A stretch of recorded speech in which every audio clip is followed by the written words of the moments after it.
¿Por quién deberíamos votar en este 2025? Bien, para responder a esta pregunta hice este video y lo dividí en dos partes. La primera es teoría, en donde voy a explicar cómo funciona el Estado y cómo funciona la economía de un país para que la gente tenga idea por quién votar. Y la segunda es analizando a los candidatos para elegir al mejor candidato que es capaz de salvar este país. Y es que la verdad es que estoy bastante fastidiado, bastante enfadado después de haber visto las encuestas, porque me doy cuenta que la mayoría de gente sigue decantándose a votar por las mismas opciones que hemos venido votando años, que son las que han mantenido estancado este país. Y eso es porque la gente no tiene ni idea de por quién vota y votan con el corazón, lo cual no sirve para nada porque son imbéciles. Me gustaría, por otro lado, felicitar al 0,3%, que somos los únicos que vamos a votar bien. Bueno, esas son las estimaciones, porque claro, somos personas que tenemos idea, al menos mínima, de lo que hay que hacer. Entonces me gustaría felicitar a la gente que sí que va a votar bien. Y si tú no estás seguro de tu voto y si tú crees que vas a votar mal o si estás seguro que vas a votar bien, pues quédate a ver este video a ver si es realmente así. O quédate a ver este video para saber por quién votar. Y es que los bandos de este país a nivel de mayorías están divididos en uno que es muy mediocre y en el otro que es muy malo y que nos va a llevar a la miseria. Ya más adelante van a saber cuál es cuál. Y eso es lamentable, y más en la parte de esa gente que va a votar por quienes nos pueden llevar a la miseria absoluta, y no solamente con la mitad del país que se decanta por ese lado, sino también con las otras minorías que son peligrosísimas si llegaran a ganar. Y aquellas personas que se decanten por votar por estos grupos peligrosísimos que literalmente si llegaran al poder hundirían al país entero aún más de lo que está, aquellas personas que se decanten por votar a esta escoria, si tú eres de esa gente que vota a esa escoria, pues que sepas que no tienes capacidad mental. Esa gente que vota por esta gentuza que voy a mencionar en los próximos segundos no tienen capacidad mental, al igual que la gente por la que van a votar. Y lo digo así porque literalmente esa gente se merece que se les insulte y nadie les dice nada. Y lo peor de todo es que siguen pregonando su ignorancia sin que nadie les diga nada. Y eso es lamentable porque por culpa de esa gente ignorante que en vez de ponerse a estudiar se ponen a hacer tonterías, en vez de saber antes de opinar se ponen a hablar tonterías, es que los países se hunden y después la gente no tiene ni idea de por quién votar. Y ellos mismos van a votar sin saber un carajo. Y eso es lamentable. Y es que, literal, esa gente se merece que se les insulte.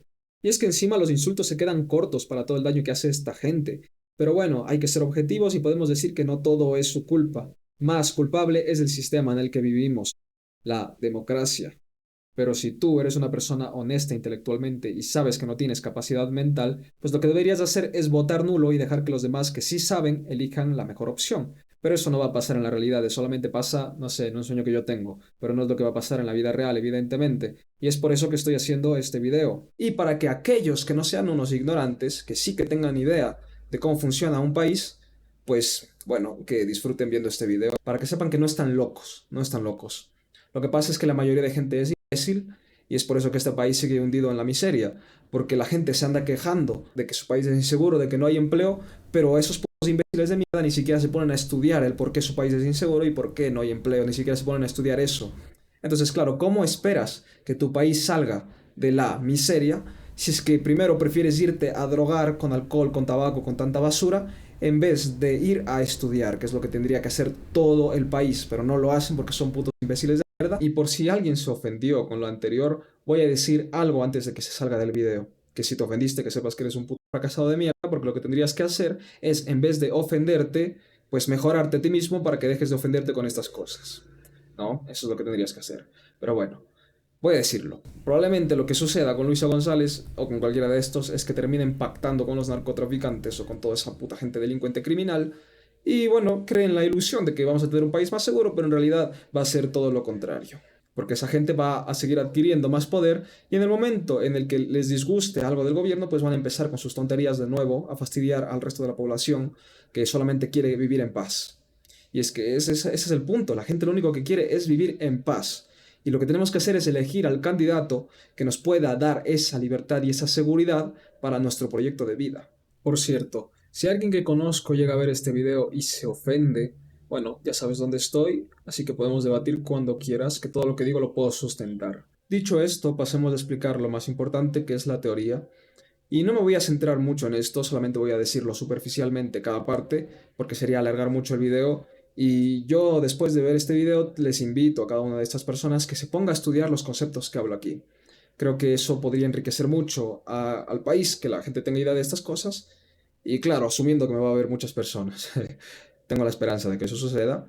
Y si no sucede, pues bueno, con los 20 o 30 que me vean, pues espero que lo hagan realmente, que hagan un esfuerzo, aunque sea aburrido, de entender estas cosas, porque creo que eso nos hará crecer como país.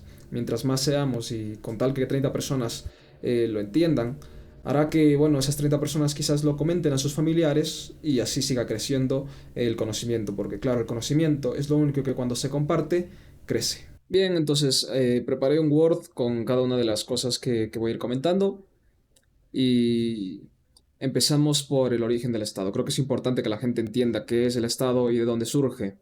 Hay muchas teorías de cómo pudo haber surgido, pero esta es la que es más coherente porque esta representa justamente a la historia de la humanidad, que ha sido una lucha constante por ser libres, básicamente.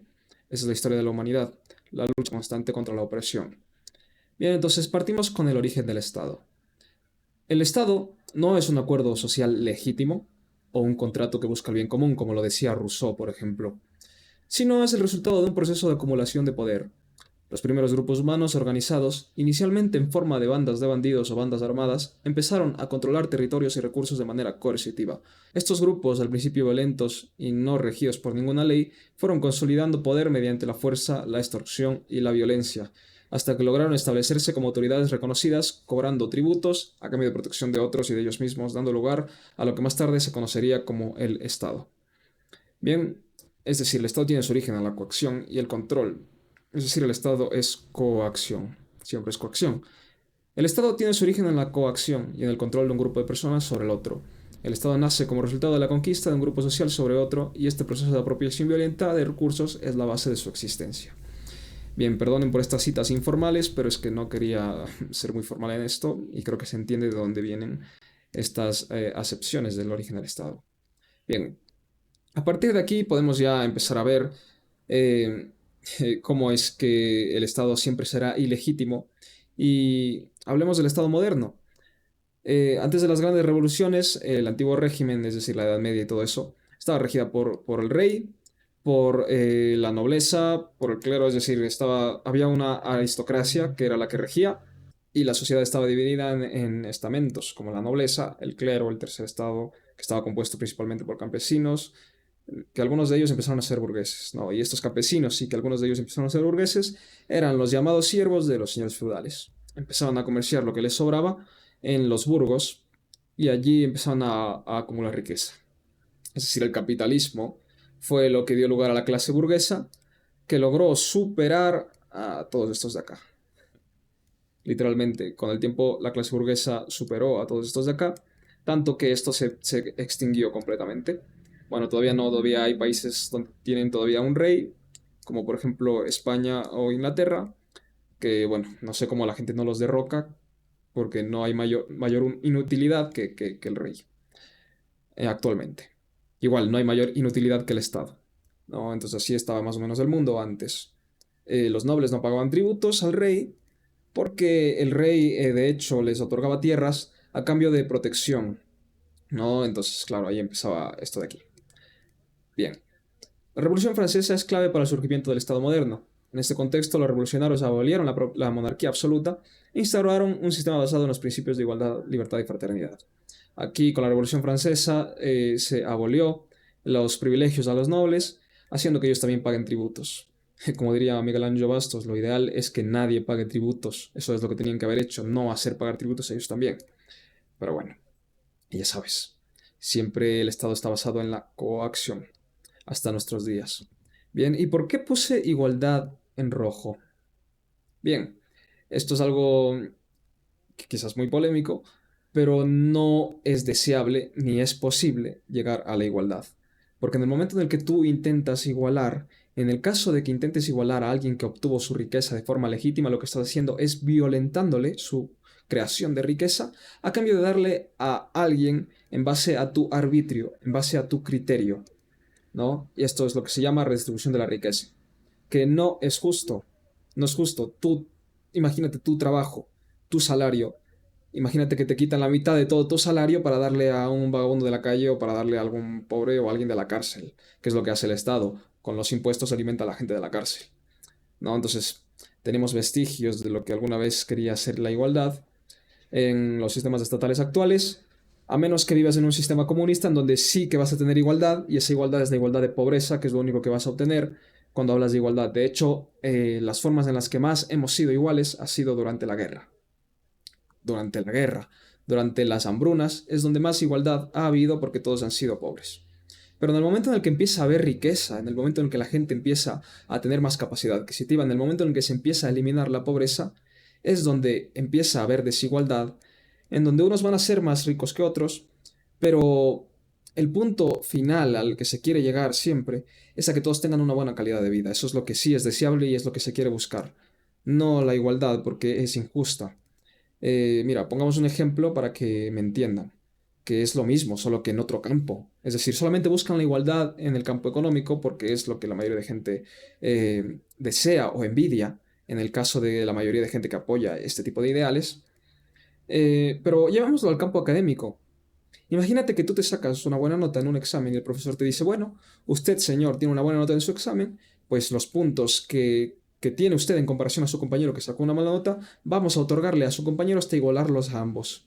Usted que estudió y se esforzó, pues me vale tres carajos, y a su compañero que no se esforzó, que no estudió, o que es un vago de mierda, pues le vamos a dar los puntos que usted se ganó, pero me da la pela que se lo haya ganado, porque quiero igualdad y me da igual si es injusto.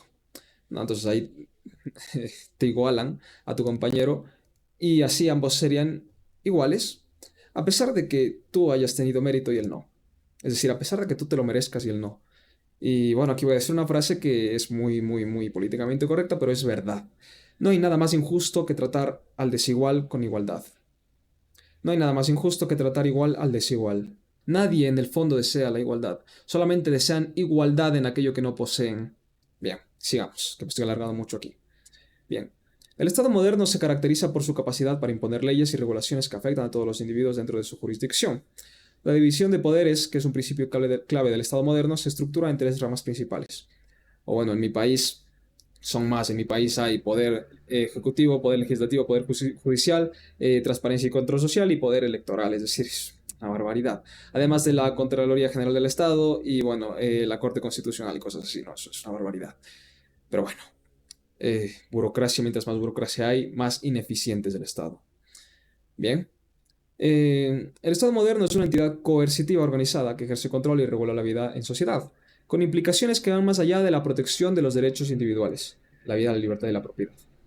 Lo que genera sí o sí un conflicto con la función empresarial, de la cual estamos dotados todos, entorpeciendo los procesos de cooperación social que generan riqueza mediante producción, ahorro, inversión e intercambio, dando lugar al empobrecimiento en función del control estatal sobre lo dicho.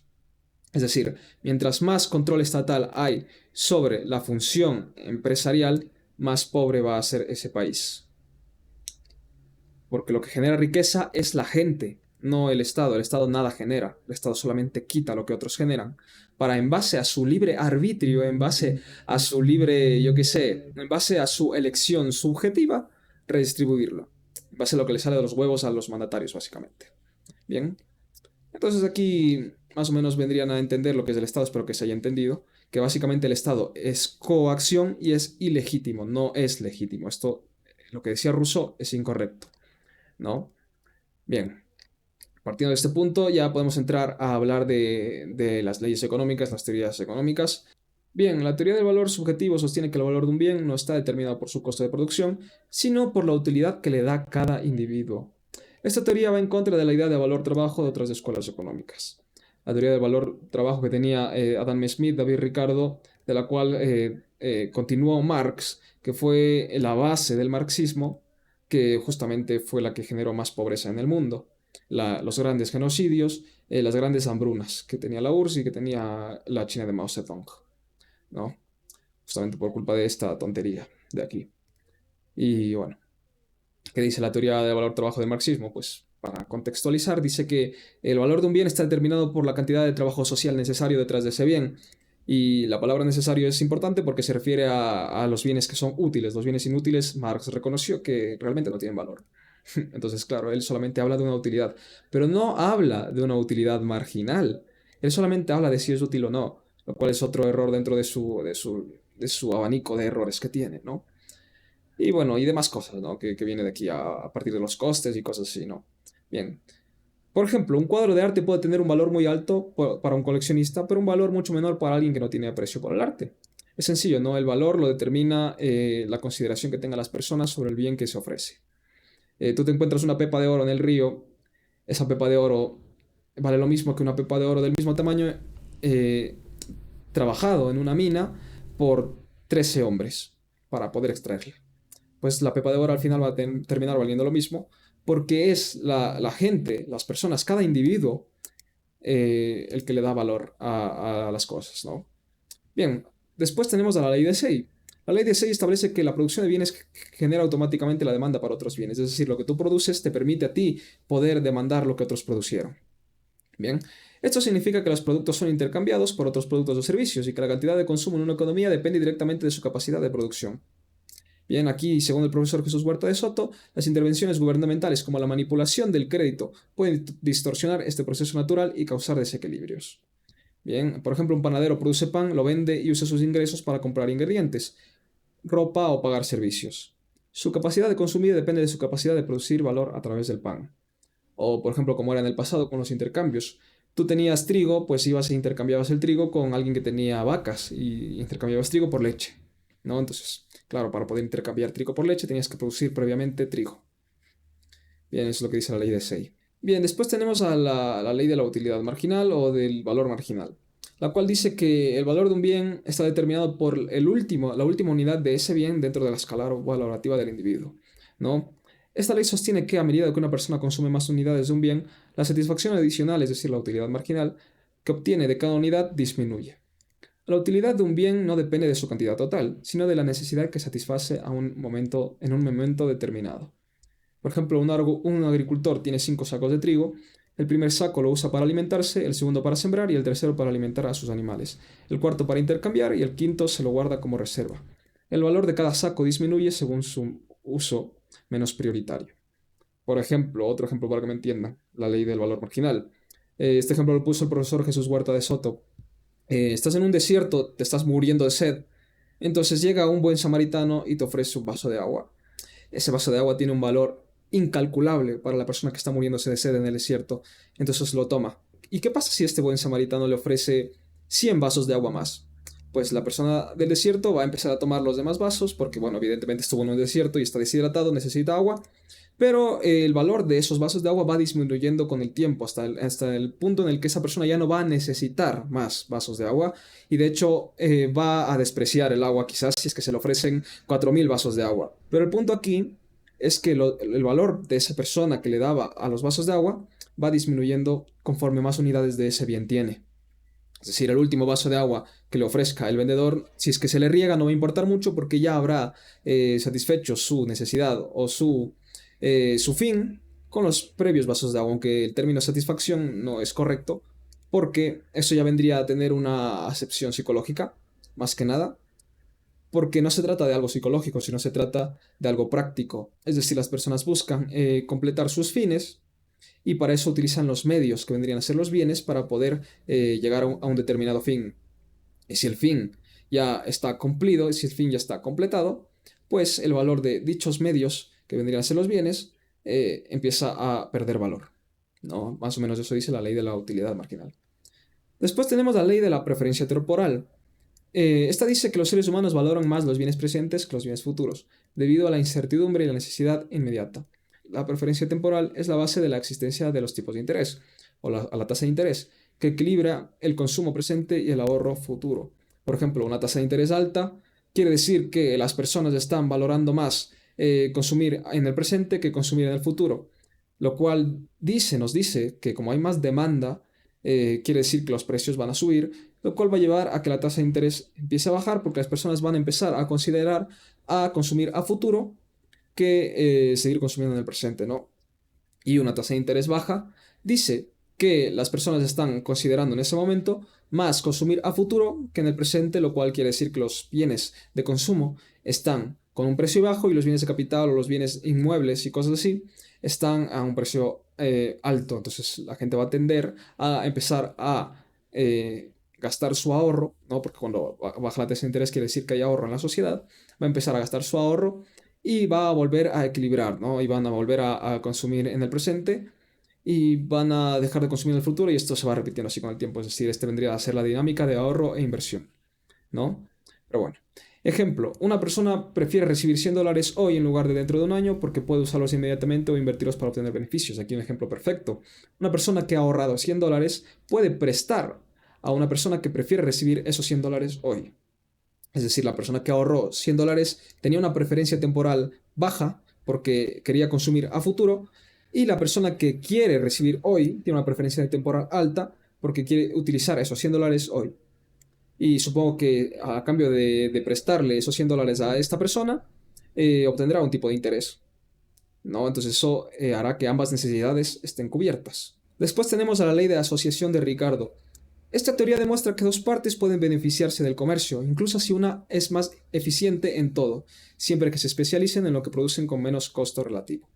¿Esto qué quiere decir? Que, por ejemplo, un doctor va a contratar una secretaria por más que él sea mejor secretario, porque le conviene más dedicarse a ser doctor que ser secretario y doctor a la vez.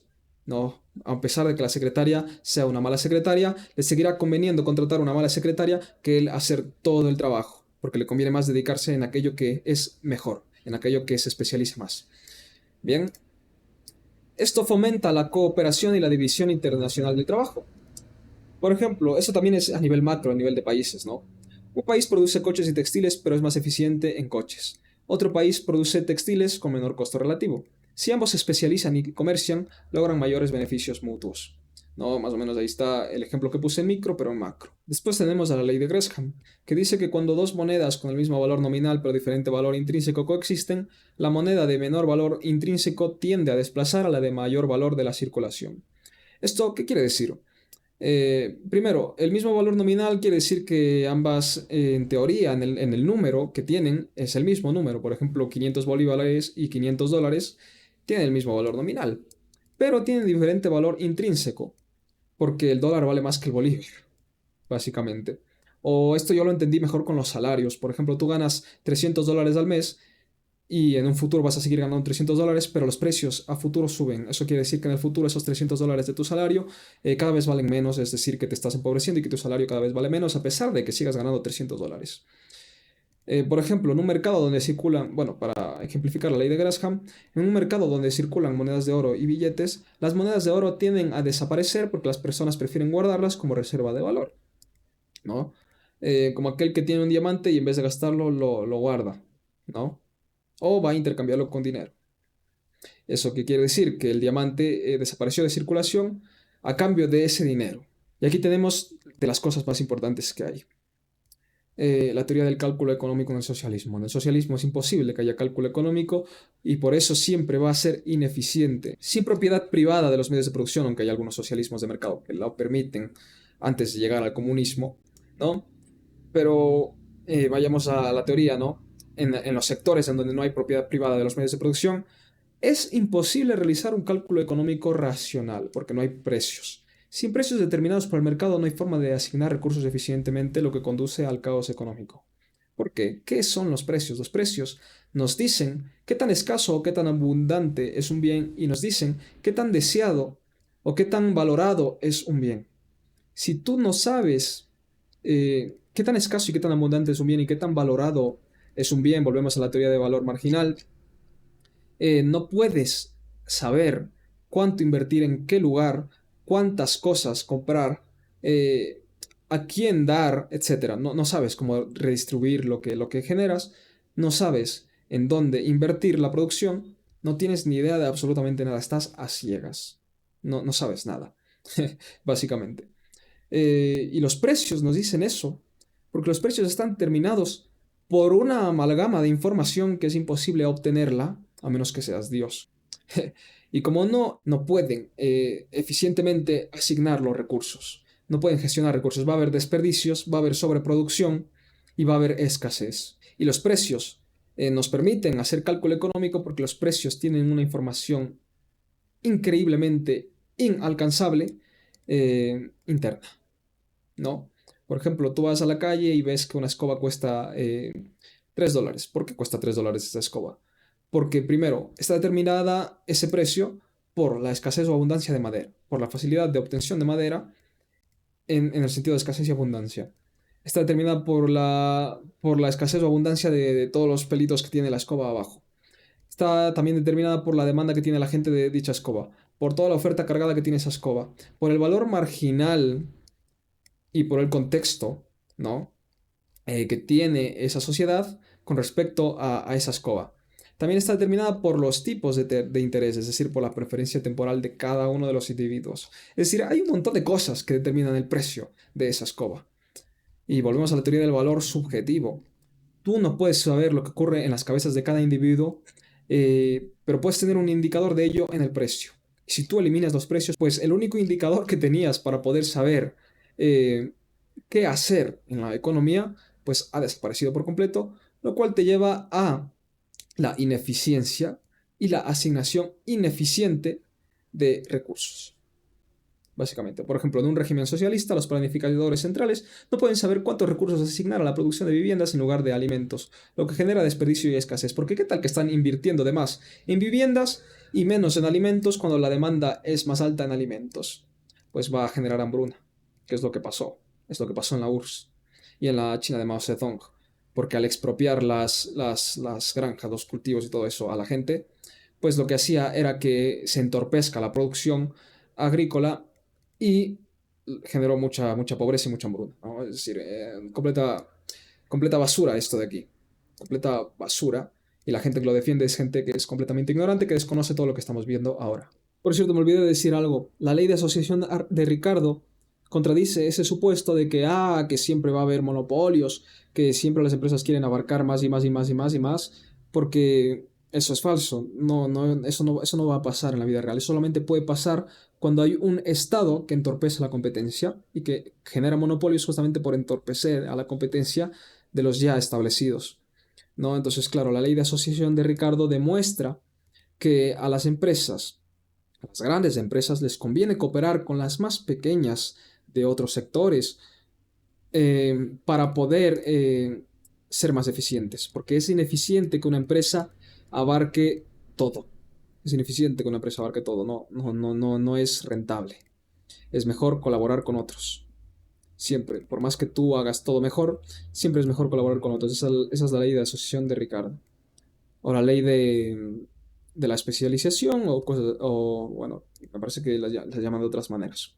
Y los monopolios, si es que son legítimos, creados por la naturaleza, tampoco van a ser monopolios para siempre. Es claro, teniendo en cuenta de que puede ocurrir un monopolio natural. Claro. No es que vaya a ser un monopolio para siempre, porque siempre va a haber competencias, siempre va a haber competencia. Y ya por el hecho de que exista competencia podemos decir que no es un monopolio. Pero siempre va a haber competencia y mientras más grande es una empresa, volvamos al cálculo económico, mientras más grande es una empresa, más información tiene que administrar, lo que va a llevar no a la misma ineficiencia del cálculo económico que tiene el socialismo, sin precios, o al Estado, sin precios dentro de sus servicios públicos o cosas así, pero sí que le va a ser menos eficiente el cálculo económico que a una empresa pequeña. Entonces, en ese sentido, las empresas pequeñas sí que tendrían oportunidad en un entorno libre de competir con las empresas más grandes.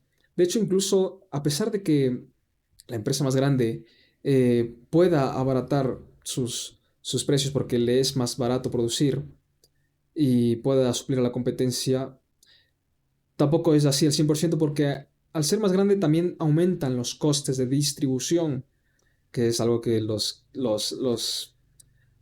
comunistas, los socialistas no toman en cuenta cuando hablan de monopolios, ¿no?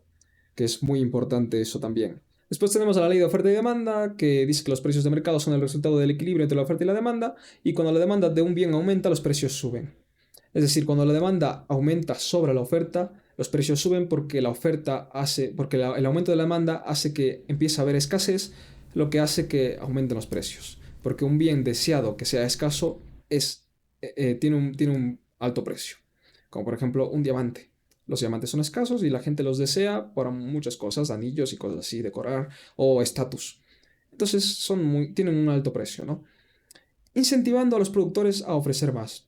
Es decir, los precios suben porque hay mayor demanda, entonces necesitan una mayor producción y para poder costear esa mayor producción, pues tienen que subir los precios. Cuando la oferta aumenta, los precios tienden a bajar, beneficiando a los consumidores. Una vez que se ha producido más, es probable que se haya invertido en bienes de capital, lo que ha aumentado la producción enormemente, lo que ha hecho que los precios bajen porque ahora hay más abundancia, lo que significa que somos más ricos. Pero siempre y cuando esa financiación sea, primero, en una preferencia temporal correcta, es decir, en la natural, y siempre y cuando esa financiación no sea hecha con nueva oferta monetaria, sino que sea hecho con la producción, justamente, ¿no? Con la ley de Say. ¿No? Volvemos a la ley de Say. Es que tú no puedes hacer trampa, porque en el momento en el que haces trampa te empobreces y empobreces a todos. Por eso no puedes imprimir dinero, básicamente. ¿No? Entonces, claro, eso. Y, y ya, más adelante vamos a profundizar en esto, ¿no? Por ejemplo, si hay escasez de gasolina, su precio subirá, incentivando a los productores a aumentar el suministro y a los consumidores a moderar su uso. Y esto es lo natural que debería pasar. Si hay escasez de gasolina, habrá más producción, en el futuro habrá más producción de gasolina, lo cual hará que esto se equilibre. Pero ¿qué pasa si aumenta la demanda por creación de oferta monetaria? Que va a haber aún más escasez de gasolina. Y encima, si aumenta la oferta monetaria de la nada, pues la capacidad adquisitiva de ese dinero pierde valor, ¿no? Y tienes bolívares en vez de tener dólares, por ejemplo. Y los bolívares, pues por justamente ignorar la ley de la oferta y la demanda y aumentar la oferta monetaria en circulación, hace que el bolívar valga menos y la gente sea más pobre. Bien, después tenemos a la teoría austriaca del ciclo económico. Creo que es lo más complicado de entender, pero voy a tratar de explicarlo para que se entienda. La teoría austríaca del ciclo económico explica cómo la expansión artificial del crédito por parte de los bancos centrales provoca distorsiones en la economía. La expansión artificial del crédito vendría a ser justamente eso, bajar los tipos de interés, dar crédito barato sin un respaldo de ahorro. Por eso es artificial, porque no hay respaldo de ahorro. Bien, al bajar los tipos de interés artificialmente, los empresarios realizan inversiones que parecen rentables, pero que no están respaldadas por ahorro real. Esto lleva a un auge insostenible seguido de una recesión cuando las inversiones erróneas se corrigen.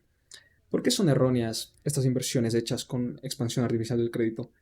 Porque al bajar los tipos de interés artificialmente, quiere decir que los empresarios piensan, o bueno, aunque no lo piensen, quiere decir que se supone que hay ahorro en la economía, ¿no? Que es lo que sucede naturalmente cuando los tipos de interés bajan naturalmente, que hay ahorro en la economía.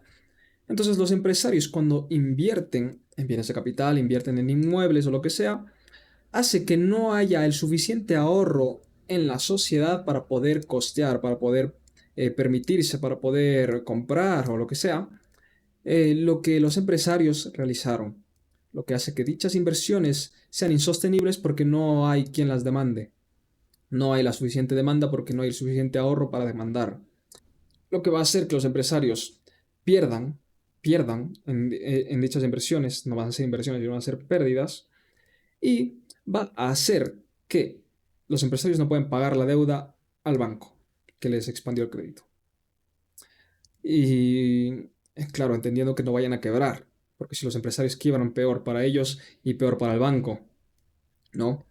Y como vivimos en bancos con reserva fraccionaria, es decir, la reserva en Ecuador me parece que es del 4%, me parece, ya lo voy a poner el dato aquí. Claro, ¿qué quiere decir esto? Que encima, después de haber hecho esta estafa, como hay reserva fraccionaria, también hay dinero de nueva creación, es decir, oferta monetaria, lo que nos va a llevar a un auge que nos va a empobrecer más. ¿Por qué? Porque, bueno, mira, la reserva fraccionaria funciona así. Tú metes $100 en el banco, como es del 4%, supongamos, el banco de tus $100 presta 96. Ahora, en la economía hay 196 porque tú en tu banco vas a seguir viendo que tienes $100, pero la persona al que el banco le prestó 96 va a ver que tiene 96. ¿Eso qué hizo? Pues que se creen $96 de la nada. Y si sigues con esto, cada vez vas a empezar a crear más oferta monetaria y cada vez va a empeorar esto.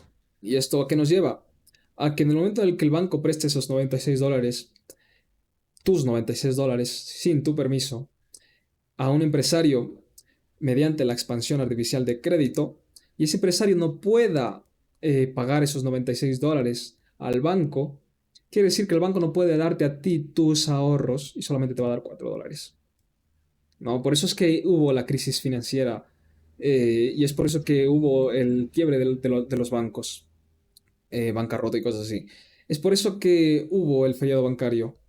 La gente no entiende el por qué hubo el feriado bancario, pues fue por eso, por el encaje fraccionario, por la nueva creación de oferta monetaria, por la expansión artificial de crédito, que hizo que los bancos empiecen a quebrar y no puedan darle los ahorros a su gente, lo que nos llevó a dolarizar el Ecuador.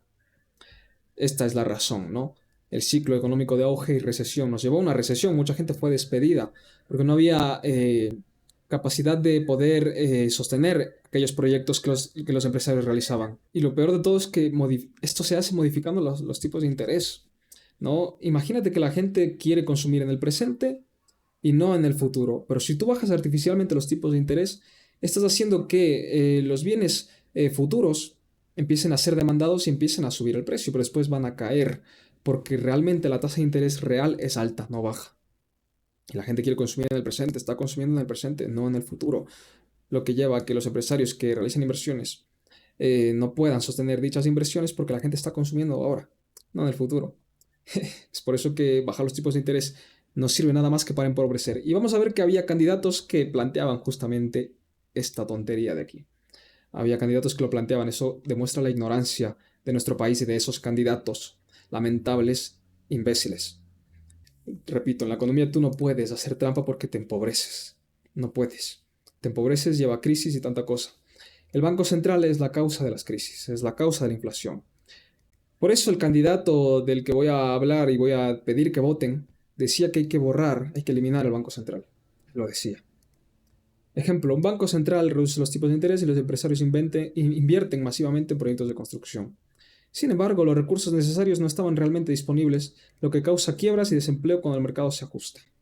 El mercado, como es muy eficiente, siempre descubre las ineficiencias o las trampas que hay y hace un ajuste. Esa es la recesión. Y después de la recesión podemos empezar de nuevo, es como un reseteo en donde, bueno, nos dan otra oportunidad en donde podemos realmente generar riqueza mediante la teoría del capital, que no la puse aquí, que debía haberla puesto, me olvidé, lo siento. Después tenemos la ley de los rendimientos decrecientes. Por ejemplo, si un agricultor añade más trabajadores a una finca pequeña, al principio la producción aumentará, pero eventualmente cada nuevo trabajador aportará menos porque el espacio de los recursos son limitados. Después tenemos la teoría del capital humano, que bueno, esto es más intuitivo, ¿no? Por ejemplo, un trabajador que invierte tiempo y recursos en adquirir nuevas habilidades como la programación aumenta su valor en el mercado laboral. Bien, después tenemos a lo que hablamos antes, la oferta monetaria y la inflación. Según la ley de la oferta monetaria, un aumento en la cantidad de dinero en circulación sin un aumento correspondiente en la producción de bienes y servicios lleva a un aumento de los precios, es decir, a la inflación. Esto es lo que decíamos, ¿no? La inflación es principalmente un fenómeno monetario y no depende de otros factores.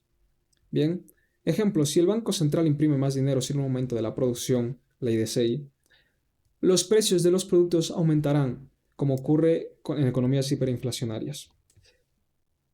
Los keynesianos dicen, hay que consumir, hay que gastar, aumentar el gasto público, hay que expandir crédito para que consuman y tal.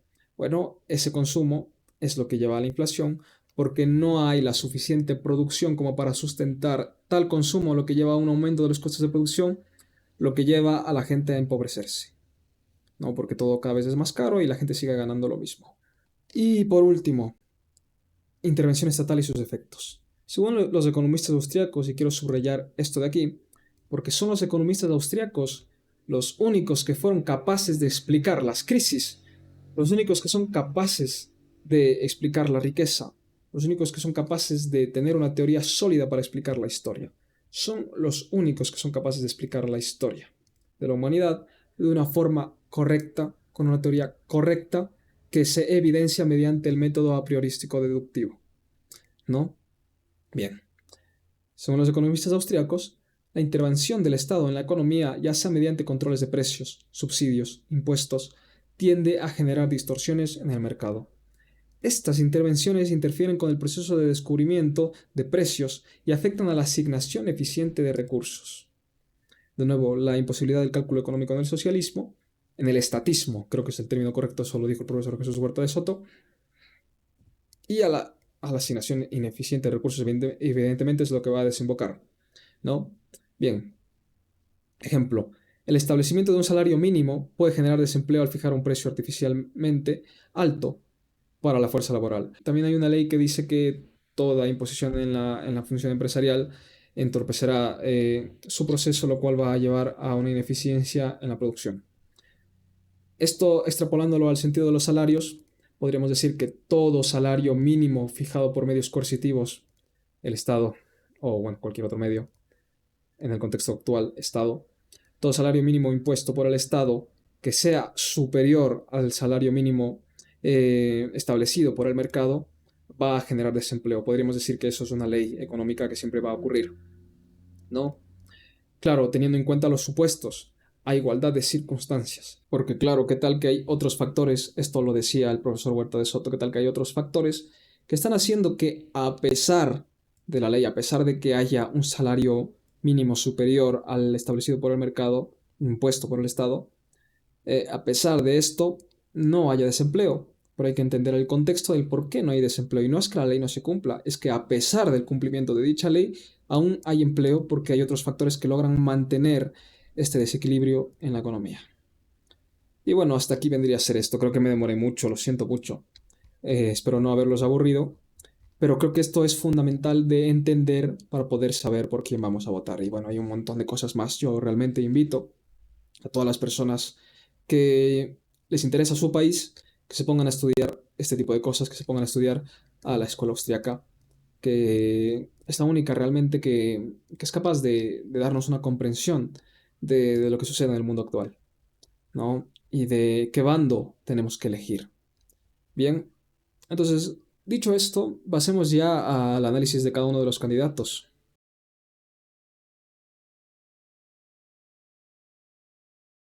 Como conclusión a todo esto que he dicho de todas estas teorías y leyes económicas, el capitalismo y la libertad son la única solución a un país, es lo que produce riqueza a un país. Eh, Pondré la teoría del capital por aquí, pero sí, el capitalismo y la libertad son lo único que nos puede salvar. Entonces, por ende, tenemos que elegir al candidato más libertario que podamos ver, no el que nos garantice la protección de nuestros derechos individuales fundamentales, la vida, la libertad y la propiedad. Mientras más grande es el Estado, o mientras más gasto público se quiera hacer, o mientras más impuestos se quiera cobrar, menos libertad vamos a tener y menos propiedad vamos a tener porque nos van a violentar. Bueno, vamos a tener propiedad, pero no vamos a poder ejercerla porque nos la están violentando, básicamente. ¿No? Eso. Y claro, dicho esto, empecemos ya viendo a los candidatos que, de nuevo repito, cualquier candidato anticapitalista, cualquier candidato antilibertad es un peligro. Y eso es lo que vamos a ver. Bien, entonces aquí tengo a los 16 candidatos por orden de lista. Y claro, para juzgar a cada uno, voy a nombrarlos por, por diferencia de grado, ¿no? Básicamente. Es decir, cuando yo diga que es socialista, es que es una completa basura de candidato que va a llevar al país a la miseria. Cuando yo diga que es socialista de mercado, quiere decir que es la misma completa basura, pero quizás no es tan mala como el otro. Igual es basura, igual nos va a llevar a la miseria, pero no nos va a llevar tan a la miseria como nos llevaría el otro. Y bueno, o sea, socialista de mercado o neoliberal. Porque claro, lo que estos tontos llaman neoliberal es realmente su socialismo de mercado que fracasó. Voy a dejar en la descripción un artículo que habla justamente sobre el neoliberalismo y el uso de este término y cosas así. Bien, después voy a hablar de liberal. Cuando yo diga que alguien es liberal, quiere decir que, claro, o sea, evidentemente no va a ser tan liberal, no va a ser la gran cosa, pero sí que va a estar a favor de la privatización de empresas, va a estar a favor del capitalismo y cosas así, pero va a seguir manteniendo ministerios, va a seguir manteniendo la burocracia del Estado y eso, básicamente. Es decir, cuando yo diga liberal es que no lo tomen como el concepto de liberal real, sino tómenlo como en el contexto ecuatoriano, que es lo más liberal que puede haber dentro de este sentido. No, porque yo estoy seguro que si yo le digo a uno de estos liberal, realmente no es una persona liberal, porque no, apuesto que no entiende los conceptos, no entiende los principios del liberalismo. Entonces, claro, eso. Y el último criterio va a ser el libertario minarquista. ¿Por qué? Porque en este caso, en todos estos candidatos, sí que hay uno o dos que llegan a esta caracterización, a pesar de que ellos no se identifiquen así. Y repito, estos dentro del contexto ecuatoriano no van a ser mira, qué maravilla, un libertario minarquista. No, no, no. Dentro del contexto ecuatoriano es lo más libertario minarquista que puede haber. Y es justamente para que la gente entienda a lo que me estoy refiriendo cuando uso estos términos y midiendo el grado de intervención y midiendo el grado de calidad que va a tener el candidato, ¿no? Y claro, evidentemente cuando yo diga libertario minarquista quiere decir que es la mejor opción que podemos tener, porque es la que va a estar más a favor del desarrollo humano, la función empresarial, es decir, el capitalismo. Bien, entonces, empecemos. Jimmy Jairala y Lucía Vallecilla. Bien, Centro Democrático, esto es socialismo de mercado, neoliberalismo. Esta gente, bueno, no va a haber mucha diferencia cuando, a ver, cuando yo diga socialista de mercado o neoliberal, significa que no va a haber mucha diferencia entre esta gente con los gobiernos anteriores de Lasso, de este mismo de Novoa o de Moreno. No va a haber mucha diferencia, ¿de acuerdo? Y bueno, claro, odio el término neoliberal porque no tiene ningún sentido. O hay libertad o no hay libertad, no puede haber una nueva libertad. Y generalmente cuando se habla de neoliberal es para designar gobiernos, es para describir gobiernos que de liberal no tienen nada. No, pero bueno, que el socialismo siempre tiene que echar la culpa de sus fracasos al liberalismo porque es su mayor enemigo. Es el liberalismo el que destroza al socialismo siempre. Bien, bueno, entonces esta gente de aquí es neoliberal. Socialismo de mercado, esta gente socialista de mercado. Estatismo de mercado creo que sería un concepto más preciso. Bueno, sigamos. Esto es una completa basura. Esto es peligrosísimo que gane. Yo realmente espero que no gane esta basura de dúo. Esto es socialismo. Socialismo puro y duro. De hecho, este señor es un Nicolás Maduro 2.0. Y bueno, con suerte el país está dolarizado. Si es que llega a ganar este señor, tendría una traba tan grande para llevarnos a Venezuela, que es la dolarización. Pero es un peligro de todas formas. Este señor, ojalá que no gane ni en sueños. ¿De acuerdo? Bien, después tenemos a Andrea González y Galo Moncayo. Bien, siempre que vean rojo en los pósters de los partidos o cosas así, peligro, mucho peligro, porque el rojo es comunismo. Solamente hay que ver a este señor. Bien, entonces siempre que vean rojo, peligro. Y verde, es que esta señora es ambientalista. Y este señor me parece que es un ex marino o algo así. Bien. Y esta persona me parece que, a pesar de tener rojo en el nombre, está a favor del mercado. Hablaba de algo de liberal, de la economía liberal o algo así. Pero lo que me preocupa de esta persona es que es progre. ¿De acuerdo? Nuevo término, progre, progre. Apuesto que nos va a intentar implantar la agenda woke. Habría que ver, pero recordemos de dónde viene esta persona, ¿no? Lucio Gutiérrez, que es un estatista, y ella es ambientalista. Por ende, estoy seguro que no está a favor del capitalismo, porque es ambientalista, y si no, pues bueno, no he escuchado en ningún momento decir que el capitalismo es la mejor alternativa para el medio ambiente. Los países que son más capitalistas son los que protegen más el medio ambiente. Y creo que esta persona no sabe eso. Entonces yo no la votaría porque, bueno, podemos meterla dentro de un socialismo de mercado y entre el liberalismo, porque me parece que en lo económico va a ser libre, pero en lo social creo que va a ser muy progre, va a intentar meternos agendas en las escuelas y cosas así, ¿no? Mi pelea no es con el socialismo, mi pelea es con el prófugo de la justicia Rafael Correa. Lo que pasa es que en el socialismo hay candidatos correístas tapiñados. El candidato a la presidencia del socialismo me llamó a mí, quería ser candidato por Sociedad Patriótica. Después tenemos a Víctor Arauz y Cristina Carrera. Este señor tiene aires de dictador increíble. No lo votaría más que nada por eso, porque no sé cómo puede llegar a ser si es que fuera presidente. Y me dio esa sensación por cómo hablaba, eh, que me agradó, de hecho, porque estaba a favor de dar bala a esos hijos de mil perra que son los malditos criminales que se lo merecen. No lo niego, se lo merecen. Pero el punto es que este señor no sé en qué momento podría llegar a convertirse, no sé, me da esa sensación de ser un Franco o un Pinochet. Pero sí, estoy seguro que estaríamos muchísimo mejor con este señor que con este de aquí. Eso estoy seguro. Y estoy seguro que que este señor haría un cambio mucho más, quizás positivo para el país que estos de acá arriba. Porque estos, no sé, me parecen muy tibios y que centro, es que son centro, justamente. Eso. Bien. Eh, después tenemos, uf, Dios mío. Después tenemos a esta persona, lamentable, que dijo que Venezuela está mejor que Ecuador en cuestión de seguridad, lo cual es ridículo. Sí nos preocupa a los ecuatorianos que vemos todos los días correr venezolanos por aquí, venezolanas con Y están corriendo de vuelta a Venezuela, porque es más seguro que Ecuador.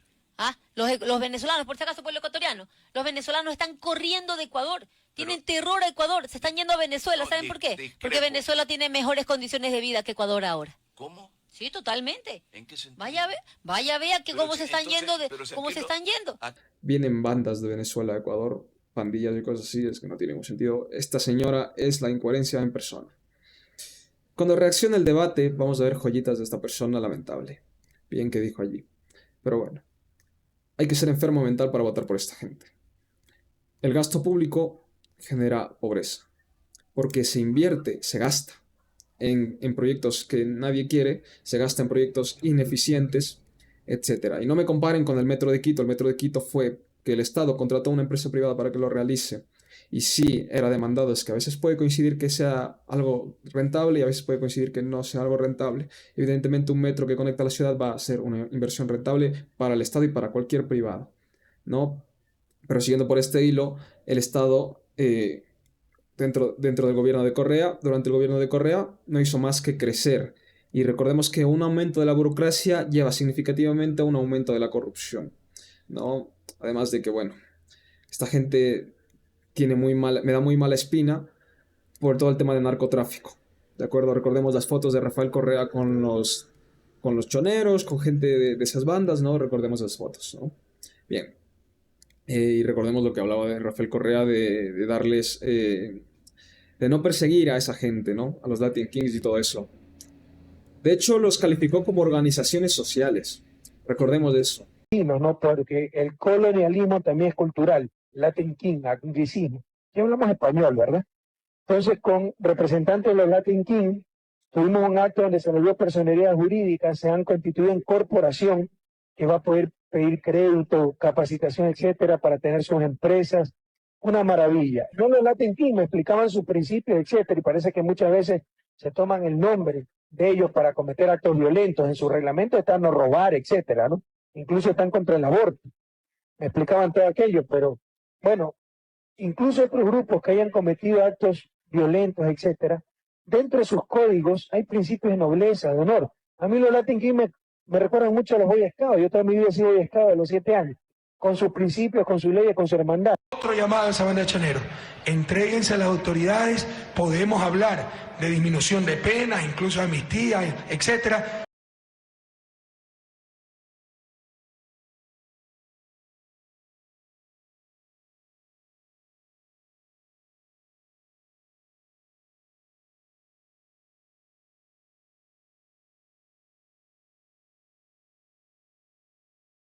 Es que hizo obras, hizo obras. Bien, todas las obras que hizo Rafael Correa podía hacerlas perfectamente el sector privado sin robar. Además, el gasto público también es una deuda con las generaciones futuras, porque al haber más déficit fiscal, quiere decir que el Estado está gastando más de lo que ingresa y a quién creen que van a cobrar ese gasto, a las generaciones futuras.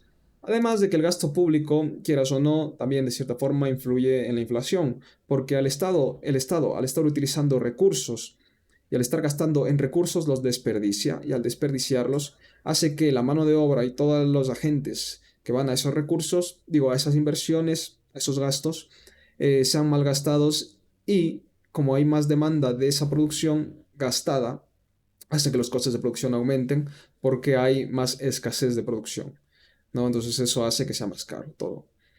Bien, entonces el gasto público no sirve nada más que para la ineficiencia, porque es una mala inversión, porque está condenado a ser ineficiente por todo lo que veníamos viendo en los puntos anteriores, ¿no? Entonces hay que ser enfermo mental para votar por esta gente. Realmente se los digo, las obras no lo son todo, las obras no sirven para nada, y es completamente injusto y siempre van a ser más ineficientes que el sector privado. Siempre. Solamente vean cómo se fue la luz durante 3, 4 meses. Bien, entonces esta gente es lamentable, nos va a llevar a la ruina si es que gana. Como lo hizo Rafael Correa durante 14 años. No estuvo 14 años, estuvo 10. Cuando yo cuento el gobierno de Lenín Moreno, también como de Rafael Correa, ¿no? Porque hizo lo mismo. Lo único que hizo mejor fue que liberalizó un poco la economía, es verdad. Y nos liberó también de Rafael Correa, del socialismo del siglo XXI, que bueno, todavía lo tenemos, aunque digan que no, todavía lo tenemos, pero no es tan radical como en el gobierno de esta gentuza. Bien, recordemos que Rafael Correa es un economista keynesiano que está a favor del consumo y está a favor del gasto, que todo el rato el gasto. Es una persona que está en contra del ahorro y quiere financiar todo su gasto público siempre con deuda, siempre con déficit fiscal, siempre con impuestos y bueno, cosas así. De hecho, recordemos que Rafael Correa fue el que puso el impuesto a la salida de visas. Ese impuesto hay que quitarlo, ¿de acuerdo? Bien, sigamos. Y claro, creo tanto ministerio inútil de mierda donde hay puro corrupto. Además de que es que se me siguen ocurriendo cosas, ¿sabes? Cada vez que sigo sobre la marcha. Además de que aumentó los poderes del Estado, innecesariamente incluyendo el Consejo Nacional Electoral, el cual recordemos que era para amañar las elecciones, ¿no? Y claro, quizás sea el mismo truco que utilizó Lenín Moreno o Guillermo Lasso. Puede ser, no lo sé. Pero puede ser, perfectamente. No sabemos por qué. Es que es muy extraño que se haya ido la luz. O quizás no por la sobrecarga y tanta cosa, ¿no? No se sabe. Pero justo en el momento en el que van a decir los resultados, es muy, muy sospechoso. Bueno, los políticos siempre tienen las manos sucias. Bueno, no siempre, pero en la mayoría de los casos tienen las manos sucias, entonces no se puede confiar. Y menos se puede confiar en políticos que quieren aumentar el poder del Estado. Entonces, esta gente las voy a catalogar de socialistas. Son socialistas. Estos de aquí son socialistas. Quizás han evolucionado, quizás tiendan a ir al socialismo de mercado, pero mejor pensemos en el peor de los casos y es que sean socialistas, ¿de acuerdo? Bien, después tenemos a esta gente. Miren, aquí está el color rojo en el RS5. Aquí también está el color rojo. Tenemos a Henry Kronfle y Diana Pasailaige. Bueno, y Diana. ¿Qué pasa con esta gente? Esta gente es liberal. Esta gente es liberal. Tienen el color rojo aquí porque el Partido Social Cristiano pretendía ser un partido estatista, socialista, pero con tinte conservador en lo social. ¿De acuerdo? Perdón, sí, en lo social. Bien, con el tiempo este Partido Social Cristiano fue haciéndose cada vez más procapitalista, abandonando al socialismo y al estatismo, hasta llegar a Henry Kronfle, que ya directamente propone privatizar y ya directamente propone bajar impuestos y cosas así. ¿Qué es lo que hay que hacer? Justamente, esta persona es liberal. Entre todos los candidatos que hemos visto, el mejor de todos hasta ahora es Henry Kronfle y Diana. ¿De acuerdo? Entonces, eso. No hay mucho que decir. Justamente están a favor del capitalismo, privatizar y todo eso, ¿no? Que eso siempre viene bien. Después tenemos a Daniel Noboa y María José Pinto. ¿Qué pasa con Daniel Noboa y María José Pinto? Que me preocupa mucho algo de Daniel Noboa y es que dijo que en este año iba a hacer más obras. Viene el año de las obras. Bueno, recordemos todos los problemas del gasto público, que siempre van a ser malas inversiones porque todo lo público está condenado a ser ineficiente y todas aquellas inversiones hechas en el sector público están hechas a ciegas porque no hay precios, porque no hay una orientación correcta sobre la demanda del mercado y además toda obra pública siempre está financiada con robo o con deuda que vendría a ser igual robo. Bien, entonces eso es lo que me preocupa de Daniel Noboa. Con Daniel Noboa yo tengo sensaciones encontradas porque estoy a favor en algunas cosas, pero también estoy en contra en algunas otras cosas que él propone y el cómo él manda al país y el cómo hace cosas, pues no me agradan. No me agradan para nada. De hecho, el cómo se cayó cuando hablaron de los niños en el debate no me agradó para nada. ¿De acuerdo? Me parece que es una persona populista que hace todo para contentar al pueblo. Si la mayoría del pueblo fuera progre, feminista y cosas así, este señor sería el primero en pararse ahí. Que sí que lo es y apuesto que por eso eligió el color morado. Creo que no es casualidad. ¿De acuerdo? Pero bueno, entre Daniel Noboa y Henry Kronfle, mejor Henry Kronfle. 100%. 100%. No vamos a cambiar mucho con Daniel Noboa. No va a haber un gran cambio radical. Es mi predicción a futuro. Pero veamos qué sucede. Veamos qué sucede. Porque lo más probable, hay que ser claros, es que él vuelva a ganar estas elecciones. Eso es lo más probable. ¿De acuerdo? Y ha quitado impuestos. Quitó el impuesto de las mascotas. Aumentó el IVA. Eso no me agradó para nada. ¿Vale? Pero también ha quitado subsidios. Entonces, eso está bien. Eso creo que está bien. Por eso digo, es como más o menos. Lo voy a poner entre socialismo de mercado y liberal, pero más socialismo de mercado. Este es liberal, ya, esto, ya, sí, sí, dije, perdón. Después tenemos a Luis Felipe Tillería y Carla Rosero. Esto es muy curioso, esto es muy, muy, muy curioso, ¿no? Es muy interesante. Luis Felipe Tillería, me da la sensación de que él tenía, bueno, su partido o él tenían unas propuestas, pero vieron el éxito de Javier Milei, hay que ser claros, vieron el éxito de Javier Milei en Argentina y empezaron a copiar, por así decirlo, o a replicar el discurso de Javier Milei aquí, pero me parece que fue como último momento, o no sé, es la sensación que me da. Aquí estoy dando mi opinión, no estoy hablando argumentos ni nada, es mi opinión. ¿No? Porque en el debate se le veía que siempre que tenía como esos tintes de libertad, viva la libertad y cosas así, ¿no? Me recordaba mucho a Milei y justamente el partido se llama Avanza, el partido de Javier Milei se llama Libertad Avanza, ¿no? Es súper curioso, súper interesante. ¿Qué pasa con Luis Felipe Tillería? Que no sé si es fingido o si es real el hecho de que él defienda las ideas de la libertad. Y no sé si tiene conocimiento siquiera sobre todo lo que hablamos antes y sobre el liberalismo y libertarianismo, sobre la escuela austríaca. No sé si tiene conocimiento sobre eso.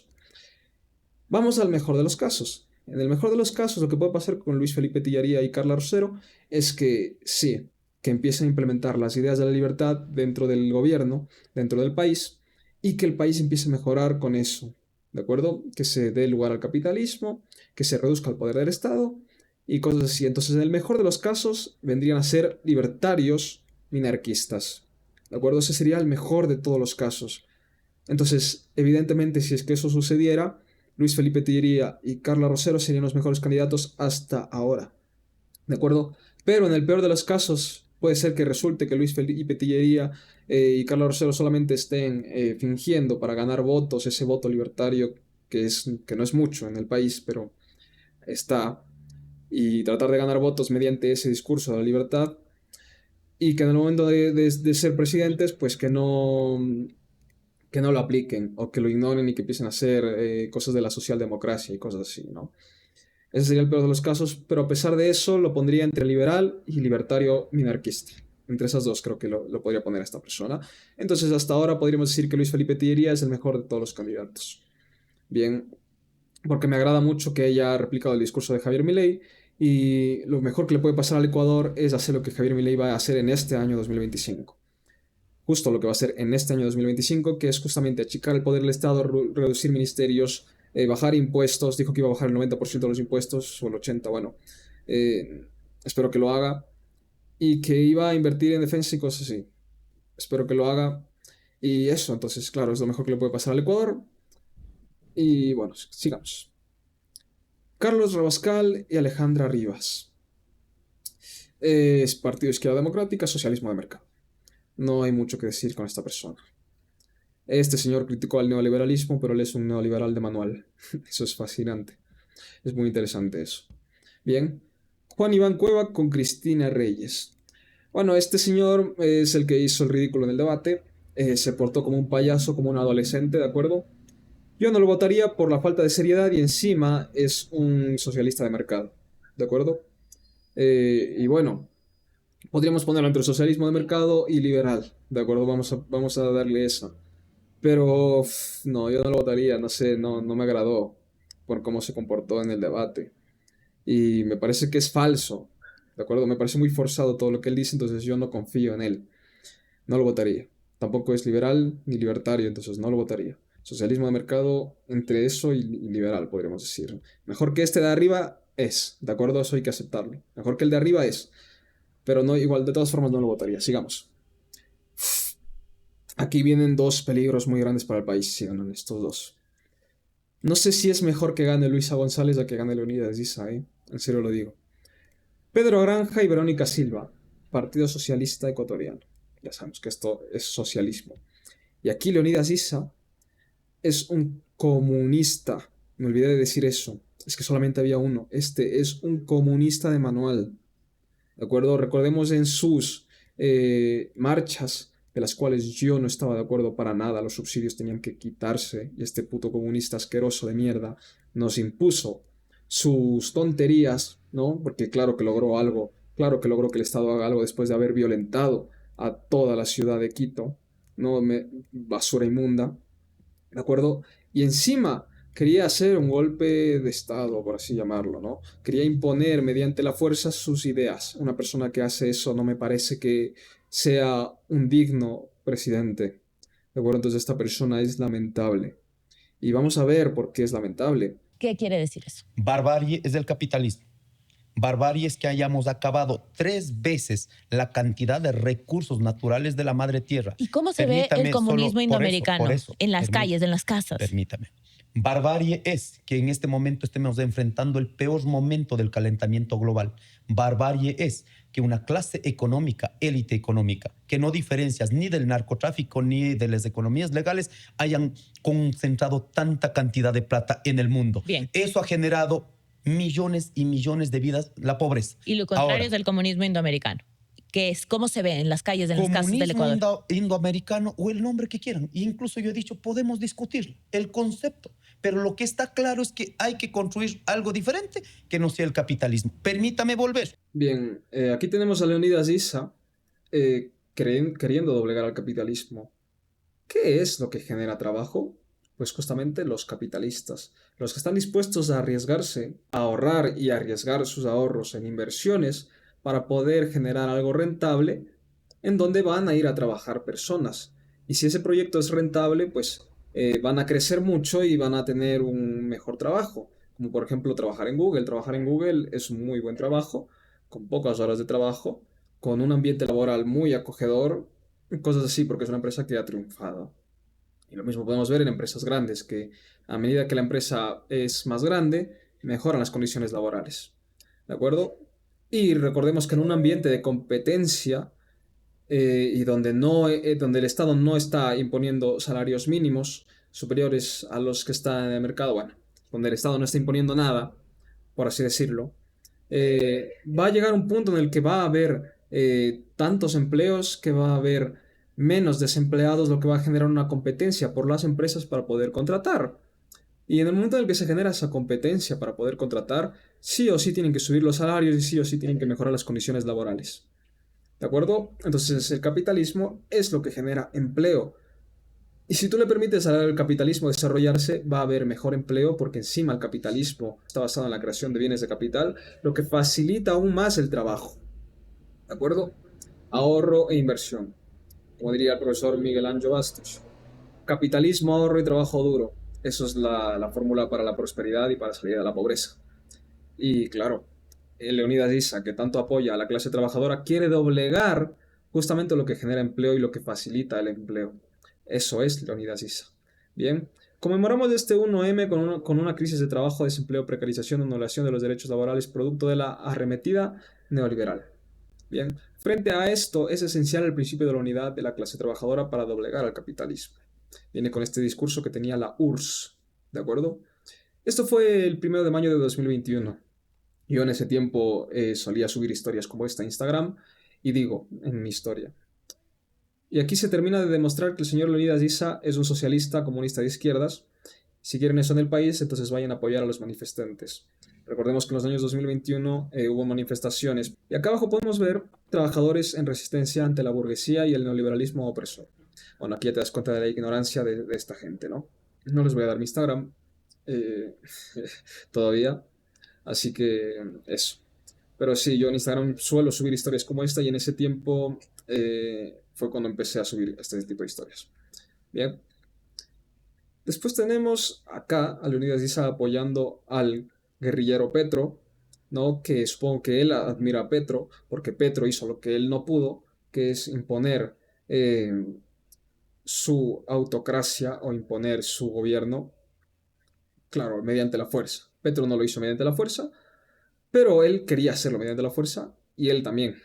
No pudo hacerlo ninguno de los dos, pero él al menos logró llegar al poder. En ese sentido me refiero a que Leonidas Issa ha puesto que admira a Petro porque Petro logró llegar al poder y él no. Y espero que no llegue. Y recordemos el ridículo que hizo Petro recientemente con el tema de migración en Estados Unidos y cómo está empobreciendo al pueblo colombiano.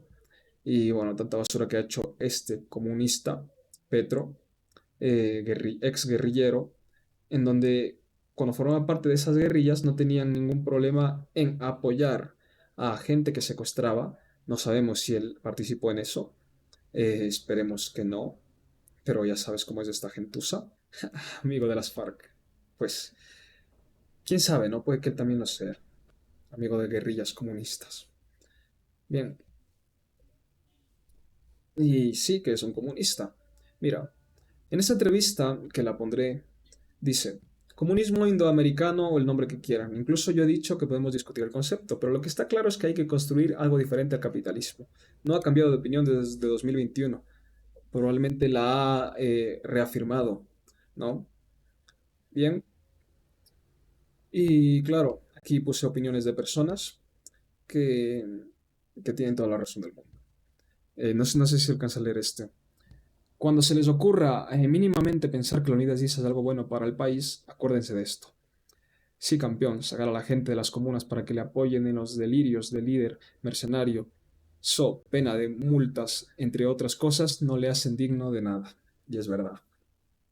Aquí, durante estas manifestaciones, hubo robos, hubo destrucción de negocios, mucha violencia, mucha gente fue víctima de esto. Mucha gente perdió sus negocios, hubo un golpe a la economía muy fuerte y este señor, bueno, con esa cara que tiene de niño bueno, cuando realmente no lo es, le daba igual, ¿no? Arruinar la economía de las personas y arruinar algunas vidas, ¿no? Leonidas Issa, presidente de la CONAIE, el terrorista que causó más de 1.000 millones de pérdidas económicas en el paro indígena, manifiesta que la derecha no debe gobernar. Claro, vamos a destruir la economía del país, vamos a arriesgar la vida de las personas, y, pero contar que no gobierne la derecha. Después tenemos a Pedro Granja, que es lo mismo. Bien, aquí podemos ver tweets de 2015, 2016, 2017, en donde él claramente estaba en contra del comunismo y del socialismo. Bien, mira, Jakub Pérez Guartamberel está claro que él será el candidato del comunismo, ¿de acuerdo? Lo dice de una forma negativa. Socialismo, te denigran, persiguen a tus familiares, te rompen las costillas, se meten a tu casa, te enjuician por rebelión. Yo lo viví en Ecuador. Él claramente en 2016 estaba en contra del socialismo. Es el fracaso del miedo. El miedo ha sido la herramienta central del socialismo del siglo XXI. El miedo es el irrespeto total a la gente. Está claro que está en contra del socialismo. Machismo y feminismo son lo mismo, como el comunismo y el fascismo. Odio todos los ismos. Convierten los cerebros en santas. Obviamente está en contra del comunismo, ¿de acuerdo? Y después nos vamos a 2022, donde ya como que cambió de opinión. Odian el socialismo, claro, criticando a la gente que odia el socialismo, pero quieren que el Estado pague las deudas con sus empleados, sus quiebras, sus viajes de placer, sus lujos, el asalto a los cuentaahorristas. Manda interminable de incoherentes, analfabetos y cínicos. Ya, básicamente, esta persona estaba en contra del socialismo y del comunismo y después se volvió un socialista, ¿no? Que ahora es muy coherente y es leído, es un letrado al parecer. Bueno, tal vez solamente es una persona que va donde le conviene. O quizás se dejó adoctrinar por la ideología roja socialista. Y vemos que al final de cuentas Pedro Granja es lo mismo que Leonidas Issa, porque de hecho están en lo mismo, ¿no? Estamos considerando la unidad de la izquierda. Impulsamos todos los espacios de diálogo para consolidar el sueño de una patria nueva. Si no nos unimos, este modelo criminal seguirá por 30 años. El enemigo es este modelo expoliador que ya no da más, que arrasa pueblos enteros. Aquí criticaba a Jakub Pérez porque era comunista y acá apoya al comunista Leonidas Issa. ¿Se dan cuenta del cambio? Es brutal. Pedro Granja es un socialista de manual, ¿de acuerdo? O al menos eso es en lo que se ha convertido, y en el caso de que no lo sea es aún menos confiable porque es impredecible. Y aquí tenemos 5 puntos clave para su gobierno. No sé si se ve. Carajo, esto no sirve bien. Evidentemente, como todo socialista, quiere más impuestos para los que más ganan. Redistribución del ingreso. Lo cual quita la inversión y hace que haya más desempleo porque los empresarios no tienen con qué contratar. ¿De acuerdo? Bien. En su plan de gobierno planteó cobrar impuestos a los grandes deudores y evasores.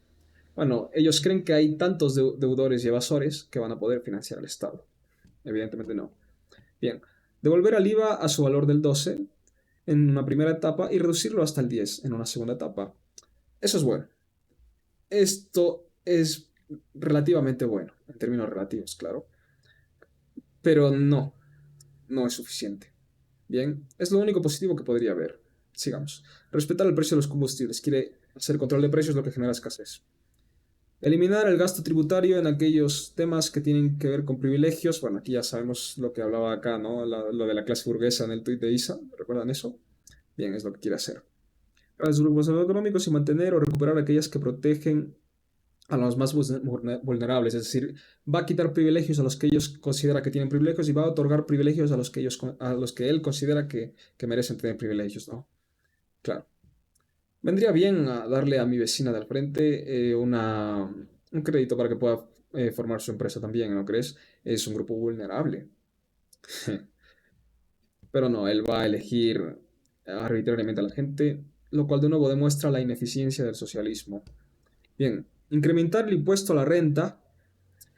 No quiero seguir leyendo más porque me empieza a arder el cerebro, me da rabia. ¿De acuerdo? Bien. Ampliar el sistema de banca pública. Volvamos a la teoría de los ciclos económicos. Incrementar paulatinamente el presupuesto en salud y educación. Gasto público. O sea, si gana este o gana este, vamos a estar hundidos. Hay que ser enfermo mental para votar por Pedro Granja, Leonidas Issa, Luisa González o Jorge Escala. Iván Saquicela y María Luis Coelho. Este señor me agrada, me gusta cómo habla, pero es un socialista de mercado y no lo veo liberal, ¿de acuerdo? Estoy seguro que este señor, si se hubiera postulado en los años 2000, en los años 1990, en los años, no sé, ese tipo de años, donde ese tipo de discursos, hablando así y cosas así, calaban, hubiera ganado. Ahora, en 2025, ese tipo de formas discursivas son muy llamativas, de hecho me agrada mucho cómo habla, pero ya no vende, no es lo mismo. Me agrada este señor, pero no votaría por él. Votaría por él si es que si es que tuviera idea, ¿de acuerdo? Si no, simplemente es un mero socialista de mercado, neoliberal. Francesco Tabacini y Blanca, ¿qué carajo la foto? Porque no hay foto. Ahí está. Francesco Tabacini y Blanca Sacancela. Socialista de mercado y liberal. Entre esas dos vamos a ponerle. Bien. Siguiente. A ver, no creo que este señor sea un Guillermo Lasso 2.0. Creo que este sí que va a hacer muchas mejores cosas que Guillermo Lasso. De acuerdo, eso tengo que decirlo. Pero no lo votaría porque no es la mejor opción. Bien, Enrique Gómez e Inés Díaz. Socialista de mercado. De nuevo, socialista de mercado. Bien, quizás tal vez podríamos decir que socialista de mercado, bien. Y por último, tenemos al candidato que yo creo que es el mejor candidato que podemos tener en el país. Libertario minarquista. Henry Cucalón y Carla Larrea. Libertario minarquista. Él está a favor de todo lo bueno, de todo lo que hay que hacer en el país. Privatizar las ineficientes empresas públicas para que sean eficientes para todo el país. Aumentar el presupuesto del Estado en la defensa y protección para evitar que siga habiendo tanto problema de violencia en las calles, reducir el tamaño del Estado en cosas que no sirven para nada, como tanto ministerio inútil que tenemos, que lo único que hace es seguir robando dinero a las personas para financiar semejante inutilidad, ¿de acuerdo? Reducir los salarios a los políticos. Él también propone eliminar el Banco Central, que es algo que hay que hacer porque el Banco Central en un país dolarizado no sirve para nada y de hecho, aunque no fuera dolarizado el país, lo único que serviría es para, no sé, tal vez darle valor a la moneda porque tiene alguna reserva de oro o algo así que sustenta el valor de la moneda. Pero igual, de todas formas, el Banco Central, mientras sea público, no sirve para nada y lo único que hace es generar los ciclos económicos. Claro, evidentemente ahora en 2025 no creo que vayamos a ir a un auge y una recesión tan grave como la que hubo en el crack del 29 o la que hubo en el feriado bancario. Pero lo que sí que puede suceder es que sigamos empobreciéndonos cada vez más porque hay inflación, ¿de acuerdo? En Ecuador la inflación, eh, la pondré aquí, el porcentaje de inflación, pero sí, seguimos teniendo inflación y es culpa del Banco Central y de los bancos derivados, ¿no?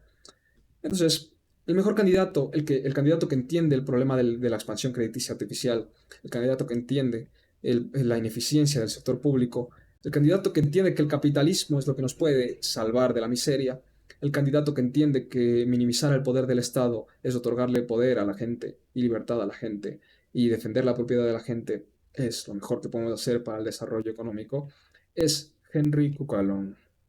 Hay que votar por Henry Cucalón. Inicié este video un poco enojado porque vi las encuestas y vi que solamente el 3%, el 0,3% iba a votar por él. Y es como, la gente no tiene idea de nada. La gente no tiene idea de nada. La gente vio el debate. Y en el momento en el que Henry Cucalón dijo de lo de eliminar al Banco Central, que sí, admito que es arriesgado decirlo porque la gente no tiene idea, eh, la gente que tiene idea en el momento en el que dijo eso diría, wow, ya está, voto por este. De hecho, cuando él dijo lo de eliminar el Banco Central, dije, voy a votar por este. Este sabe el peligro del Banco Central, sabe el problema del Estado, sabe la imposibilidad del cálculo económico en el Estado, o puede ser que no lo sepa, pero las propuestas que él tiene indica a que tiene idea, al menos parcialmente, de todo esto. Entonces el candidato por el que hay que votar es Enrique Calón y Carla Larrea. Si ellos ganan, estoy seguro que Ecuador se volvería de los mejores países de Latinoamérica implementando lo que ellos proponen.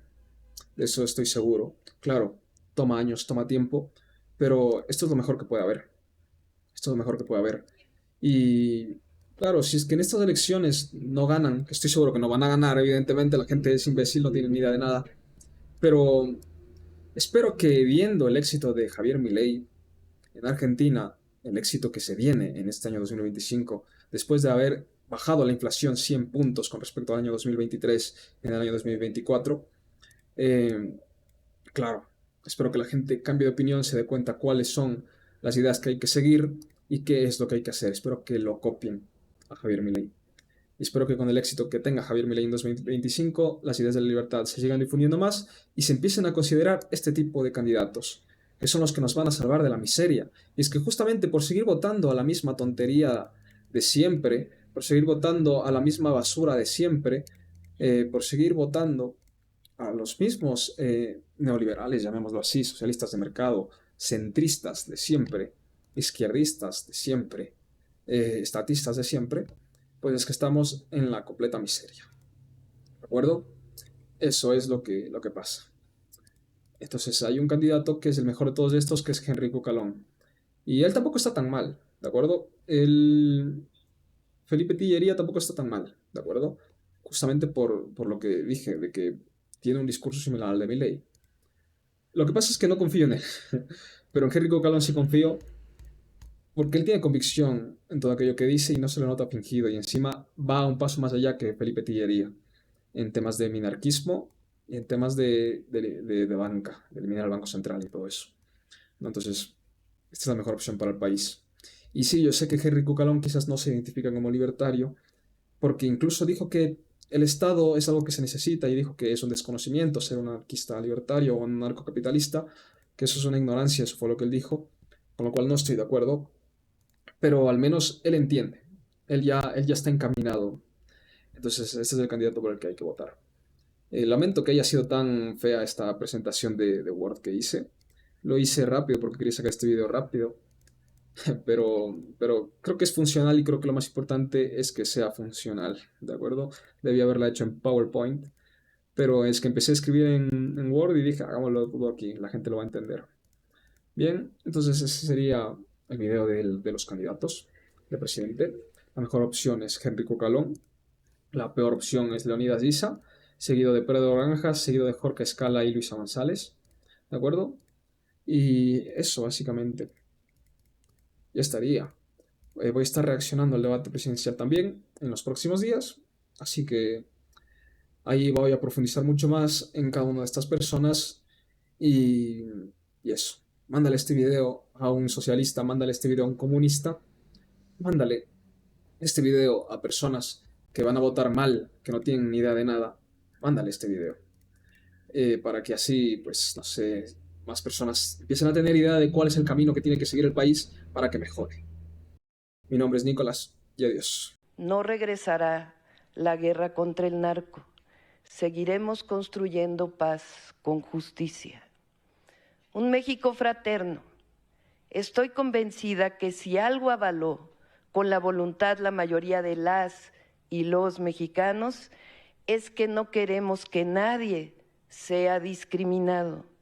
Foto inédita, captada en el Ministerio del Litoral en 2010, muestra a Correa reunido con Leandro Norero, uno de los narcotraficantes más poderosos de Ecuador, junto a otros criminales. La imagen confirma lo que por años se ha intentado ocultar. La Revolución Ciudadana no solo negoció con el narco, sino que facilitó su infiltración en el Estado. Este no fue un encuentro fortuito, fue una reunión oficial. Una en la que Correa abrió las puertas del poder a un entramado de corrupción y narcotráfico, la llamada pacificación, donde se legalizaron bandas, se les permitió acceder a instituciones del Estado. Ecuador se sumió en la violencia, convirtiéndose en un territorio donde el narcotráfico controla cárceles, calles y hasta las más altas esferas del gobierno. Las redes de corrupción que Rafael Correa ayudó a consolidar siguen activas, operando desde las sombras, listas para retomar el poder. Y si el correísmo regresa al gobierno, Ecuador enfrentará una nueva ola de impunidad, corrupción y violencia aún más descontrolada. No es solo una posibilidad,